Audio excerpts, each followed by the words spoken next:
El Señor esté con vosotros. Y con tu espíritu. Proclamación del Santo Evangelio según San Mateo. Gloria a ti, Señor. En aquel tiempo Jesús dijo a los discípulos: Cuando venga el Hijo del Hombre rodeado de su gloria, acompañado de todos los ángeles, se sentará en su trono de gloria. Entonces serán congregadas ante él todas las naciones. Él apartará a los unos de los otros, como aparta el pastor a las ovejas de los cabritos, y pondrá a las ovejas a su derecha y a los cabritos a su izquierda. Entonces dirá el rey a los de la derecha: Venid, benditos de mi Padre, tomad posesión del reino preparado para vosotros desde la creación del mundo, porque estuve hambriento y me disteis de comer, sediento y me disteis de beber, era forastero y me hospedasteis, estuve sediento y me disteis de beber, estuve desnudo y me vestisteis, enfermo y me visitasteis, encarcelado y me fuisteis a ver. Los justos le contestarán entonces: Señor, ¿cuándo te vimos hambriento y te dimos de comer? ¿Cuándo te vimos forastero y te hospedamos? ¿Cuándo te vimos enfermo o encarcelado y te fuimos a ver? Y el rey les dirá: Yo os aseguro que cuando lo hicisteis con el más insignificante de mis hermanos, conmigo lo habéis hecho.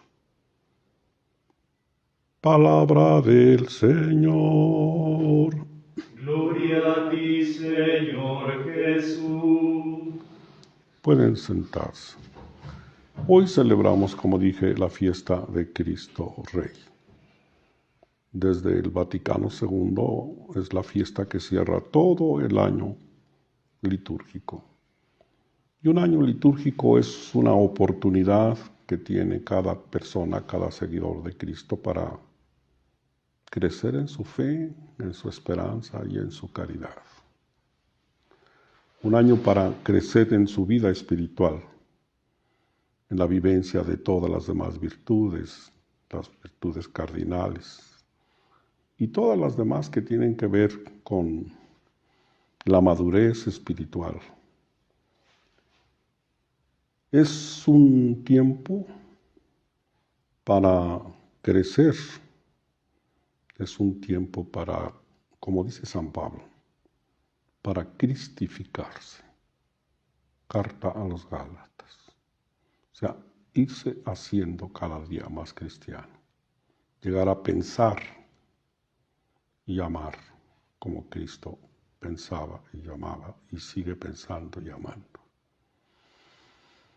Eso es hacer que Él reine, que establezca su suave dominio en mi vida.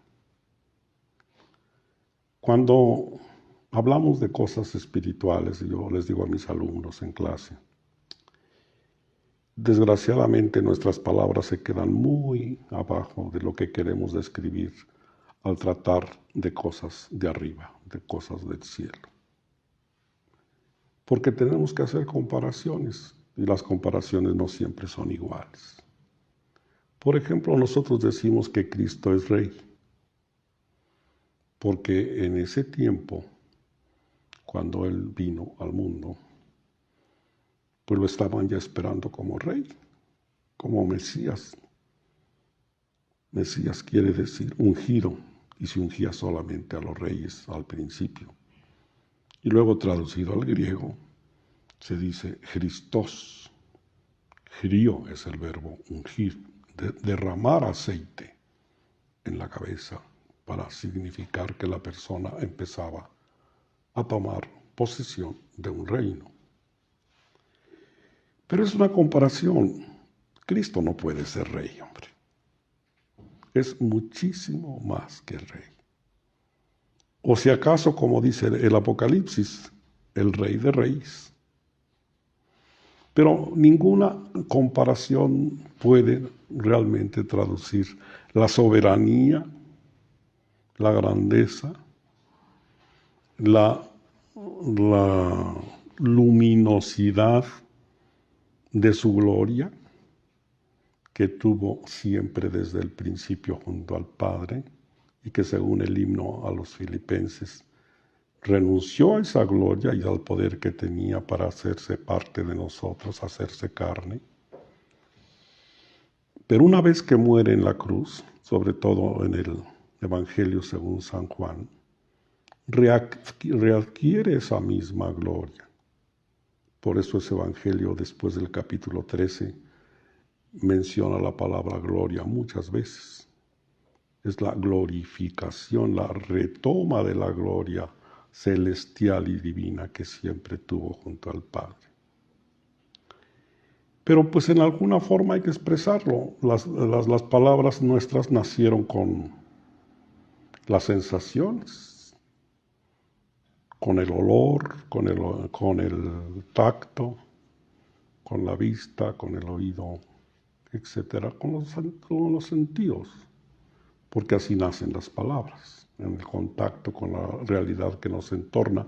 Y la realidad que nos entorna es material, pero después se van haciendo abstractas y con ellas vamos clasificando y nombrando las cosas. Y para hablar de la soberanía, de la grandeza,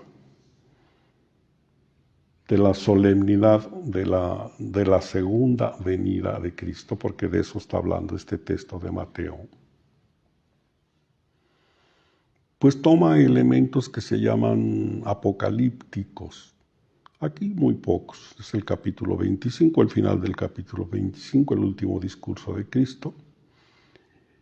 Pero siempre, ya saben, los elementos apocalípticos entran el cielo, las estrellas, el sol, la luna, en movimiento para darle solemnidad a la tramoya, se puede decir, de una escena, ¿no? Y aquí se habla de la gloria. ¿Y qué cosa es la gloria de Dios? Es eso, es la solemne luminosidad de la grandeza de Dios, porque esa era la forma antropológica, la forma humana de entenderlo para aquellos judíos que pues era imposible imaginarse la trascendencia espiritual purísima de Dios, como sigue siendo difícil para todos nosotros porque estamos dentro del tiempo y del espacio. Y entonces la figura más grande que había entre ellos eran los reyes. Eran los que tenían la mejor casa, grandes palacios, imagínense los palacios de Babilonia o de Asiria. Aún el palacio de Salomón, etc. Eran los que vestían mejor, eran los que tenían todo el poder concentrado en su persona, de tal manera que pues algunos hasta enloquecían y decían, acuérdense de Calígula, que decía, ¿para qué es el poder?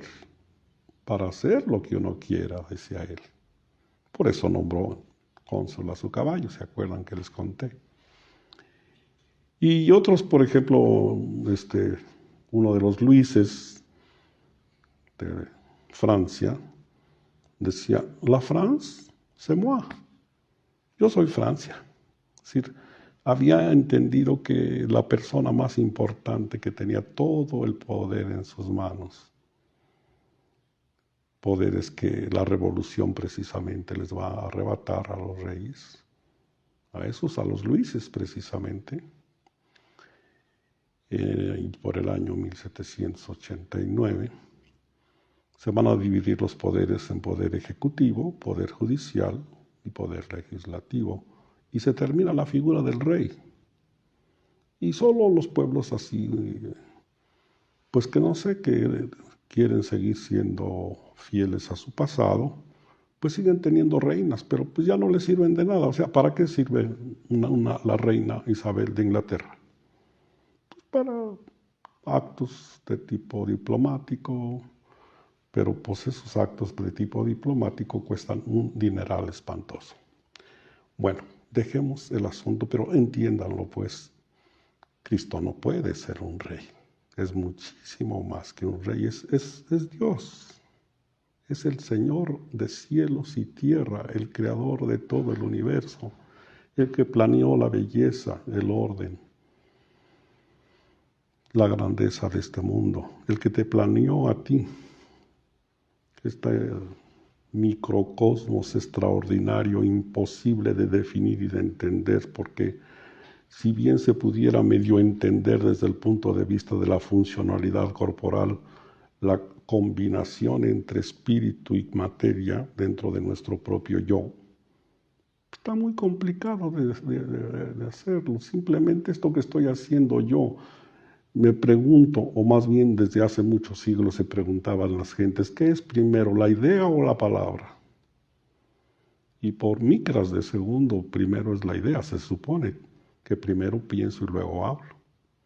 Pero pareciera que es lo mismo ya al mismo tiempo. Pues todas estas grandezas que Dios crió,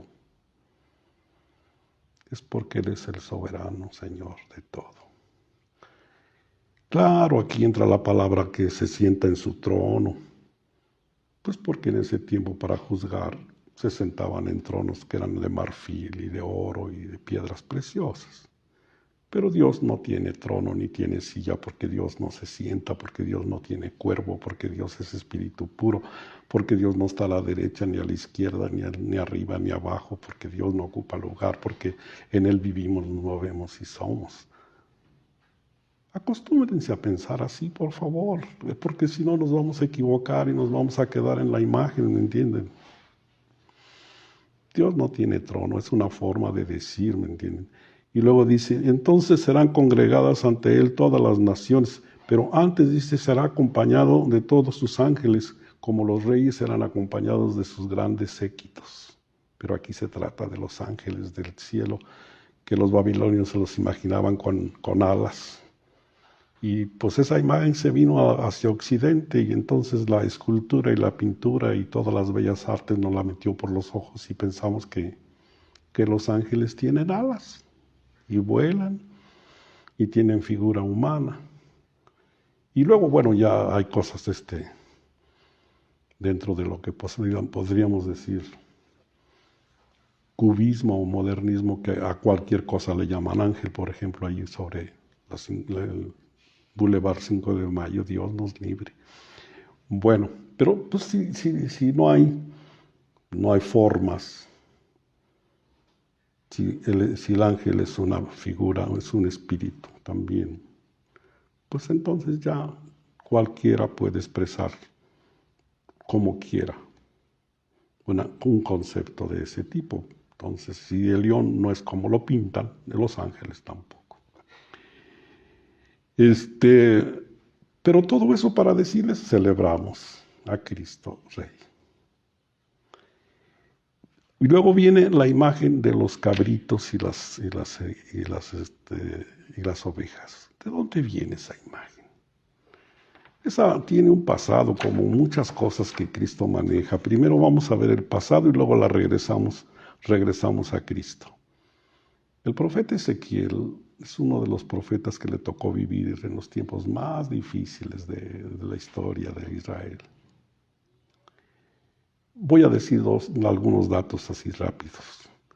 Sabemos que era sacerdote, hijo de Buzi.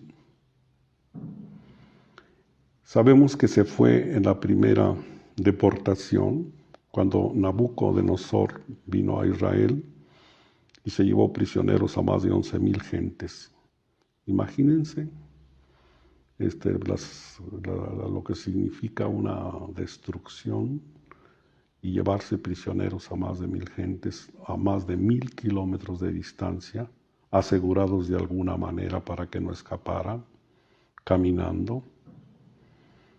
Y imagínense también el inmenso impuesto que significaba el haberse apoderado de Israel. Reinaba en ese tiempo Joaquín, hijo de Joaquín, y Joaquín, que había provocado a Nabucodonosor, se murió, yo creo que de miedo, 3 meses antes, y le dejó al hijo el gobierno.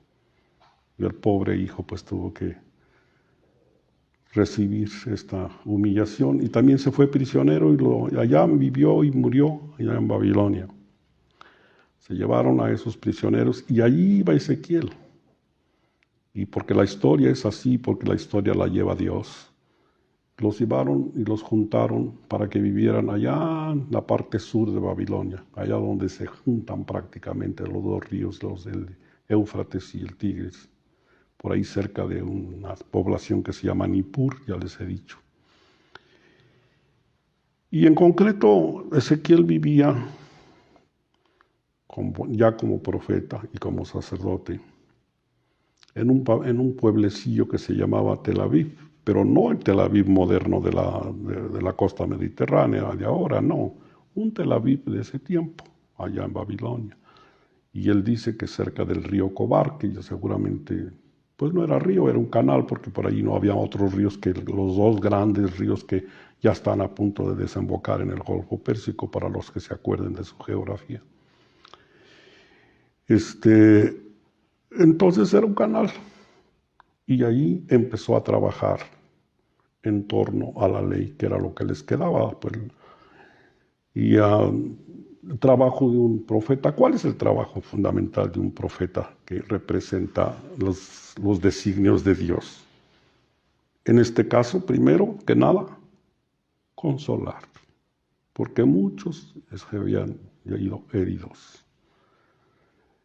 Segundo, mantener la fe, porque también muchos habían pensado que Marduk, que era el dios de los babilonios, había sido más fuerte que Yahvé, Sebaot, Yahvé de los ejércitos, que no había estado a punto para defender a los suyos, porque en ese tiempo todavía no había un monoteísmo muy claro. ¿Entiendes? Era como una especie de dios nacional para muchos. Entonces, allá tuvo que tenerlos calmaditos poco a poquito. Acá en Jerusalén tomó posesión un hijo de Josías, el mejor de los reyes de Israel, que se llamaba Sedecías, pero pues, este hombre que reinó 10 años, dejó otra vez que el desorden de su abuelo Manasés, de las idolatrías y otra vez los ídolos dentro del mismo templo, etcétera, volvieran, a pesar de que Josías se había preocupado mucho de la pureza de la religión. Y se le ocurre, ya estando, digamos, pues fastidiado de oír a la gente de allí de Jerusalén, que les pesaba mucho el impuesto, porque los impuestos cuando son muy altos, pues ahogan. Le dijeron que se aliara con Egipto. Y pues ya no pudiendo otra cosa, a pesar de que Jeremías le decía que no lo hiciera, se alió con Egipto, y lo supo Nabucodonosor, y entonces sí vino otra vez directamente, y ahora sí, después de un año de asedio, año 588, un año de asedio, en el año 587 entran y rompen las murallas de Jerusalén, queman el templo completamente, destruyen también las murallas, destruyen el palacio, se llevan todas las joyas que tenía el templo, y se llevan otro tanto de prisioneros, un poco menos, pero gente calificada de Israel. Se quedaron solamente los campesinos y pastores, que pues son incapaces de montar o de tener idea de una nación. Y ahora sí pusieron ya a una persona que no tenía sangre real, a Godolías, como gobernador, dependiente directamente de Babilonia. Mientras tanto allá, Jeremías, Ezequiel en el destierro, no sabía detener la voz de la gente y preguntando: ¿y qué hacemos? ¿Dónde está nuestro Dios? ¿Qué hicimos nosotros? ¿Qué seguirá siendo cierto? La frase que también repite Jeremías. Yo creo que Jeremías fue el inventor. Nuestros padres comieron los agraces y a nosotros nos dio la dentera. La frase aparece en los dos profetas. Es decir, nuestros padres hicieron los pecados del tiempo de Manasés, y ahora a nosotros nos tocó el castigo tan terrible que tenemos. Y contestaba Ezequiel, lo van a poder ustedes ver en sus 39 capítulos que hablan de toda esta situación, porque los últimos 8 capítulos es la llamada Torah de Ezequiel. Y les contestaba diciendo, no están aquí por el pecado de vuestros abuelos. Están aquí por los pecados de cada uno de ustedes, porque cada uno de ustedes es responsable de sus propios pecados. Y no están como castigo, están en tiempo de reflexión, de preguntarse, ¿qué pasó? ¿Por qué Dios nos sacó del lugar para atraernos a este retiro, largo retiro de reflexión? Para que les decía Ezequiel, porque a Dios solo le interesa la limpieza de corazón, el arrepentimiento del alma y el regreso a Él. Eso es todo lo que le interesa y eso es lo que quiere para ustedes. Pero tranquilos, hombre, no se emocionen aunque Ezequiel se haya querido rebelarse. No va a pasar nada, se va a destruir Jerusalén. Quédense aquí tranquilos. Hagan casas, cultiven campos, pónganse a trabajar.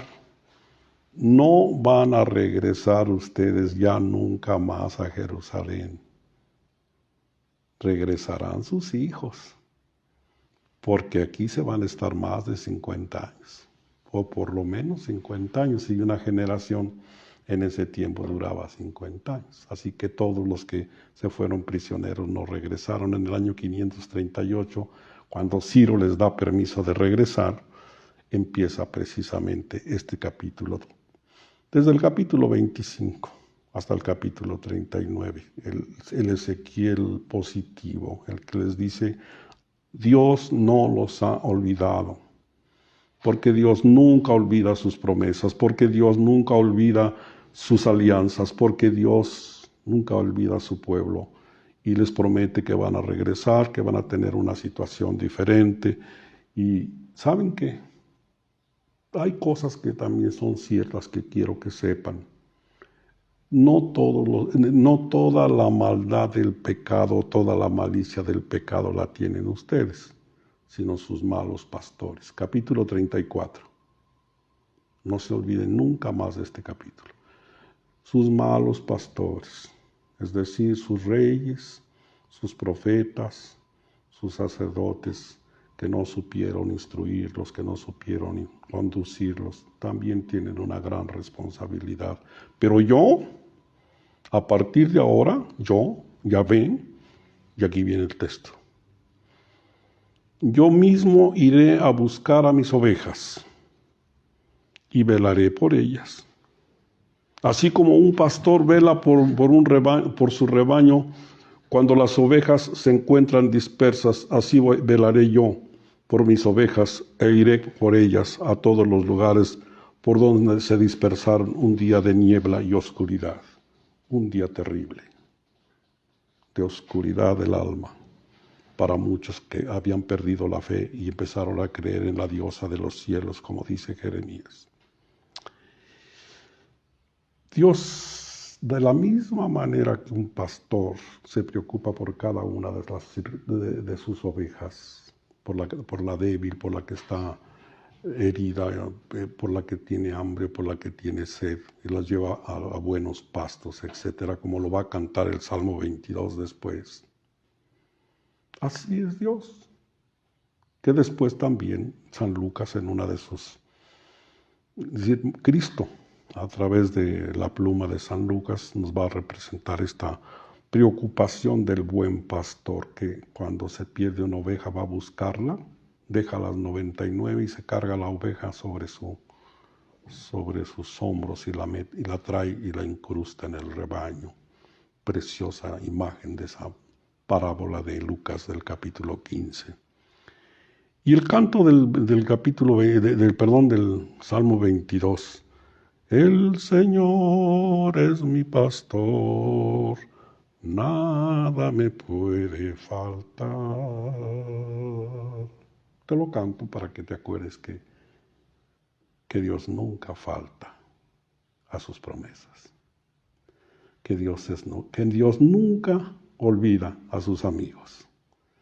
Que Dios que tiene muchos planes para manejar el bien de todos, porque Dios no puede castigarnos nunca. Porque la justicia en Dios es su misericordia, pero sí nos hace reflexionar y a veces a través de la enfermedad, a través de los obstáculos económicos, a través de las malas relaciones sociales, nos hace ver que dependemos mucho de Él y que es necesario que en forma contrita, como decía el profeta, regresemos a Él. Entonces, Cristo toma esas imágenes también aquí en el capítulo 25 de Mateo, para decirnos, venid benditos de mi Padre. Es decir, antes había dicho que cuando Él venga, en el último día, parusía, la segunda venida, la última venida, va a apartar a las ovejas, y todos sabemos el concepto de oveja, que es, pues una oveja es ingenua, y un cabrito en cambio es más terrible. Imágenes, al final y al cabo, pues que de algo pueden servirte, pero que en el fondo pues describen distintas actitudes de la gente. Pero lo más hermoso de todo es cuál es el motivo del juicio, porque al final de cuentas Cristo viene a juzgar. Y un juez que no juzga, pues no es juez. Pero ¿cuál es la materia del juicio? Es el amor. Si Dios es amor, y yo aquí en la vida me he esforzado por hacer presente, por vivir ese amor de Dios y hacerlo presente en la vida de los demás, pues eso es el reino, esa es exactamente la presencia bondadosa de Dios en el centro de mi corazón. Por eso va a utilizar también retóricamente todas estas frases para decirles a los que han sido conscientes de que el amor es la única respuesta y la única razón de la existencia, porque yo vine a este mundo exclusivamente para aprender a amar. Les va a decir, venid benditos de mi Padre, tomad posesión del reino preparado para vosotros desde la creación del mundo, porque estuve hambriento y me disteis de comer. Las obras que nosotros nos enseñaron allá de niños en el catecismo. Tuve hambre y me disteis de comer. Tuve sed y me disteis de beber. Estuve forastero y me hospedasteis. Estuve desnudo y me vestisteis, etc. Te preocupaste hermanablemente por los demás.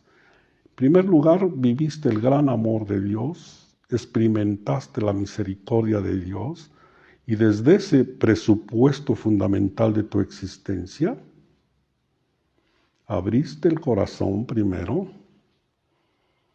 después la mano, después el reloj, el tiempo, tu vida, después la cartera, para compartir con el hermano. Pero teniendo en cuenta que no es la cosa material lo más importante de lo que tú puedes poner en medio de tu tránsito hacia el otro, sino es la calidad de tu persona y de tus intenciones. Tener al otro verdaderamente como hermano, porque hay gente que piensa que hacer caridad es mandarle una despensa a alguien que le hace falta. También eso es, pero si tú se la llevas, a lo mejor tiene otro significado. O quiero decir, no exactamente la acción como tal, la di como yo la dije, sino si te pones al mismo nivel de él y compartes tu persona y tu simpatía con el otro como tu hermano, sin marcar diferencias, porque puedes hacer caridad y dejar caer monedas desde arriba. Entonces eso no es caridad.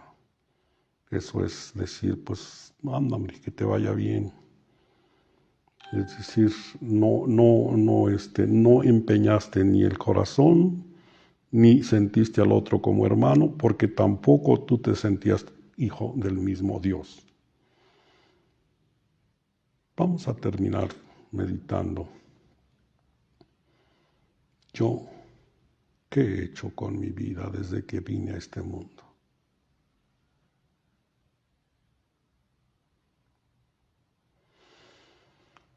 Primero, yo creo que lo más importante que debo pensar es de qué familia vengo. Recibí todo el amor que yo hubiera querido de papá y mamá y de mis hermanos. O hubo situaciones complicadas en la familia, porque la familia es destino. No podrás sacar nunca agua de un pozo seco.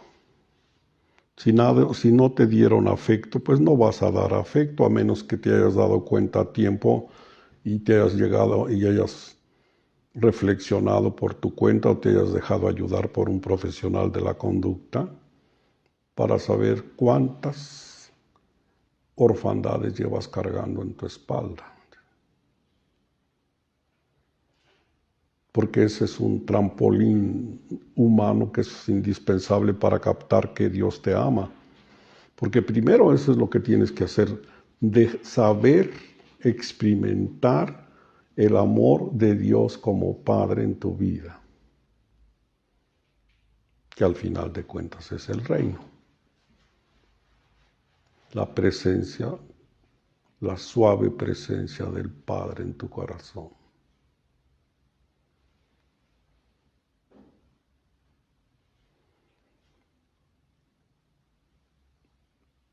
Teniendo como balanza sapientísima desde el siglo V antes de Cristo la expresión amarás a tu prójimo como a ti mismo que está en el Levítico,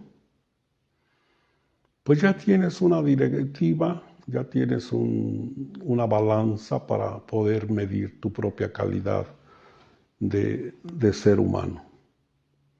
Todos los cuidados que te autodispensas,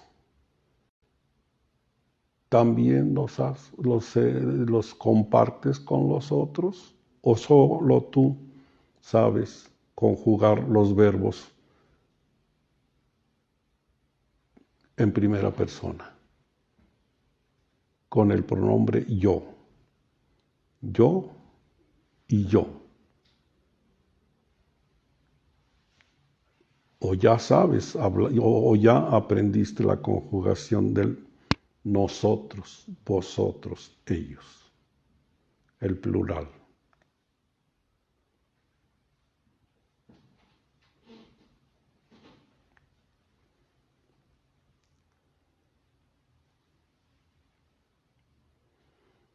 Aprender a amar es una escuela, que te dije que empieza por saber quién eres tú en el terreno del afecto, si venías bien armado desde la familia, o si no, a tiempo corregir el camino. Nunca es tarde, siempre hay tiempo para amar. Claro que, pues sí hay torceduras de los árboles que a veces ya cuesta mucho trabajo enderezar, ¿no? La gente pesimista dice que árbol que crece torcido jamás su rama endereza. Pero yo creo que sí, todas las torceduras de los árboles pueden mejorarse cuando la gente sabe que la única razón de la existencia es vivir en el amor.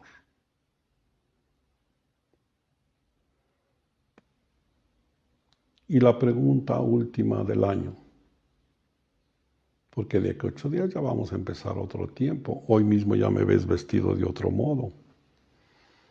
De aquí a 8 días voy a estar vestido de morado.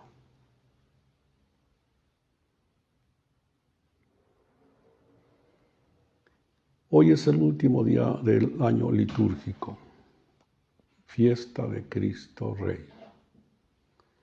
Se podría decir que el año 19-20 lo viví intensamente, me acerqué más a Cristo, lo conocí más, leí algún evangelio, lo medité, lo apliqué a mi vida, crecí en el amor a los demás, y en el amor a Dios y en el amor a los demás. Fui abandonando poco a poco mi tendencia a la crítica destructiva, al odio, al rechazo, y me fui poniendo más a disposición de los otros, entendiendo los diferentes y por lo tanto más ricos o tan ricos como yo, en todos los aspectos de sus cualidades humanas y espirituales que tienen.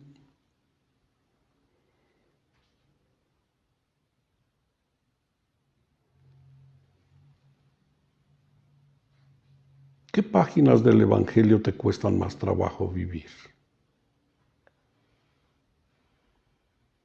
A lo largo de este año, ¿cuál fue el Evangelio que más te impresionó?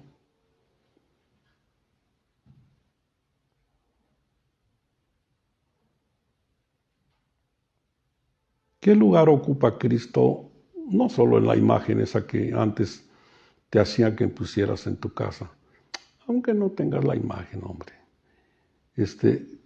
¿Qué imagen llevas interior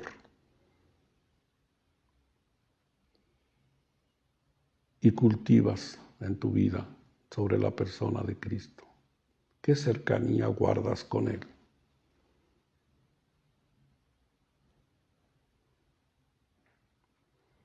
¿Ya redimensionaste lo que Cristo significó para su tiempo y para nuestro tiempo?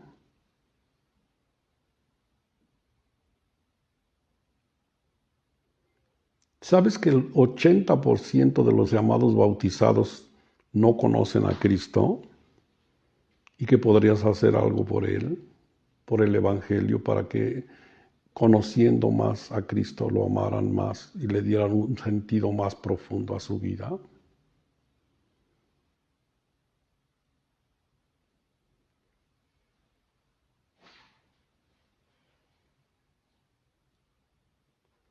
Algo que Cristo atacó toda su vida dentro de la verticalidad de sus acciones es la incoherencia, el decir una cosa y hacer otra. Ay de vosotros, escribas y fariseos hipócritas. Es eso, la incoherencia. Se puede decir que tú ya eres más coherente, que tú eres cada día más apegado al Evangelio y que tus acciones, tus decisiones, tus empresas, todo lo que haces y dices está más apegado al Evangelio.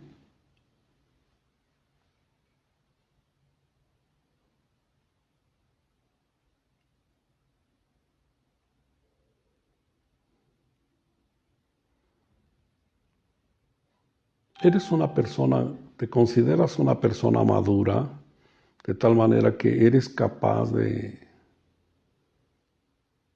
diferenciar otras opiniones que vuelan en el aire a través de los medios de comunicación y a través de tantas personas infeccionadas por tantos criterios que a veces se mantienen desde los medios, desde las redes y medios también de comunicación.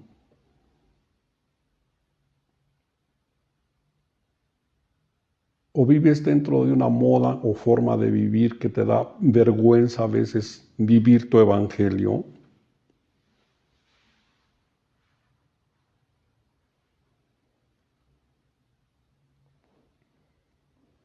Porque el mal también establece modas y a veces parecen brillantes y inocuas. pero no salen, no son de Cristo.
Entonces, pues, ¿de quién soy yo? ¿Soy de Cristo o soy del mundo?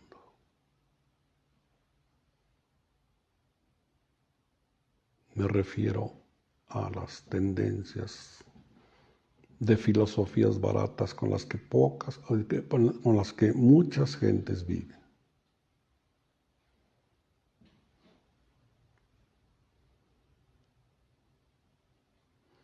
Cristo puede contar contigo.